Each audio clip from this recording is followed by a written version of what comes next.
देखिए, राहुल गांधी सिर्फ lip service कर रहे थे, वो टोकनिज्म कर रहे थे। आंदोलन 25 जुलाई को शुरू हुआ। राहुल गांधी का पहला बयान 6 अगस्त को आया, वो भी एक लाइन का निंदा प्रस्ताव और इंस्टाग्राम पे एक छोटा सा वीडियो। 30 जुलाई को राहुल गांधी अपने एक प्यारी कुत्ते मोती का वीडियो पोस्ट करते हैं, जब आंदोलन छठे दिन था, लेकिन उस समय भी झारखंड के छात्रों की ओर उनका ध्यान नहीं जाता। और उसके बाद लिप सर्विस करते हैं। प्रेस कॉन्फ्रेंस में उनसे जब एक प्रश्न पूछा जाता है, तब कहते हैं कि झारखंड के छात्रों पर हुआ बर्बर लाठीचार्ज की मैं निंदा करता हूं। और फिर 23वें दिन एक पत्र लिखते हैं मुख्यमंत्री को कि आप इसका समाधान निकालें। तो राहुल गांधी अगर सच में छात्रों के साथ खड़े होते, सहानुभूति होती, यहाँ एससी एसटी और ओबीसी बच्चे ज्यादा है इस आंदोलन में, तो राहुल गांधी जी झारखंड की धरती पर पदार्पित होते और इनके साथ बैठते। छात्रों की गूंज प्रयागराज में सुनाई देती है राहुल गांधी जी को, लेकिन चित्कार जो झारखंड के छात्रों की है वो सुनाई नहीं देती। अब प्रयागराज के बाद वो पुणे जा रहे हैं, लेकिन झारखंड नहीं आएंगे राहुल जी।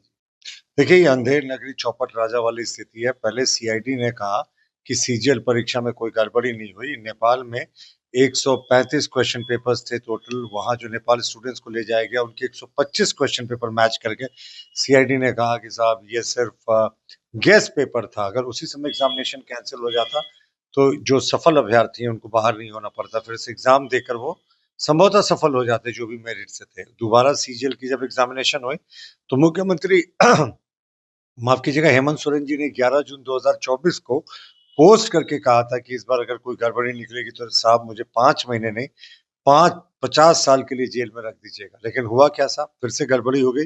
सरकार ने ब्लैंकेट बैन कर दिया, सारे एग्जामिनेशंस को रद्द कर दिया। हमारा मानना है कि अगर सफल अभ्यर्थी या सड़कों पे हैं तो ये हेमंत सरकार की गलत नीतियों के कारण है। अगर उन्होंने उसी समय अच्छे से सीबीआई इंक्वायरी करा ली होती तो ये बात सामने आ जाती कि बड़े पैमाने पर गड़बड़ियां हुई और एग्जामिनेशन रद्द होता। अब तो लोग एक एक साल दो दो साल नौकरी करने के बाद अब उनको हटाया गया है, तो ये बहुत देरी से उठाया गया कदम है। और हेमंत सोरेन जी के मंत्री तो कह रहे हैं कि साहब जिनको हटाया गया है उनके रास्ते खुले हैं, जाइए अदालत का दरवाजा खटखटाइए। यानी वो अब न्यायिक भूल भुलैया में इस पूरे मामले को लटकाना चाहते हैं। तो चित भी मेरी पट भी मेरी, ये नहीं चलने वाला हेमंत सरकार का। हेमंत सरकार एक्सपोज हो गई है, छात्रों की तैशी तो कतई नहीं। देखिए, ये विद्यार्थियों का आंदोलन है, छात्रों का आंदोलन है, युवाओं का आंदोलन है। हम लोगों ने इन्हें पूरा नैतिक समर्थन दिया, क्योंकि जायज मांगों को लेकर ये सड़कों पे है। और जब राज्य का आदिवासी और मूलवासी युवा 26 दिन से सड़कों पे हो और मुख्यमंत्री जी उनकी मांगों को पूरे तरीके से नहीं माने, तो प्रश्न तो उठेगा ही। छात्रों की क्या मांग है साहब की? कई राज्यों से इस घोटाले के तार जुड़े हुए, हरियाणा, उत्तर प्रदेश, वेस्ट बंगाल। तो सीबीआई जो है वो एजेंसी ऑफ चॉइस है, लेकिन राज्य सरकार सीबीआई जांच से भाग रही है, क्योंकि हमें लगता है संभवतः सत्ता के शीर्ष में बैठे लोग भी इस घोटाले की लपेट में आ सकते हैं।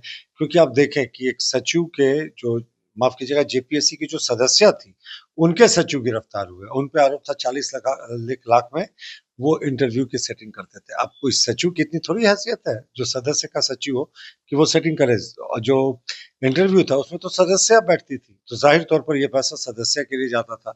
एक दूसरे सदस्य पर आरोप लगा कि उनके जो परिजन थे वो बहुत पुत्र या पुत्री वो क्वालिफाई कर गए, उन्होंने जेपीएससी से इसकी जानकारी छिपाई।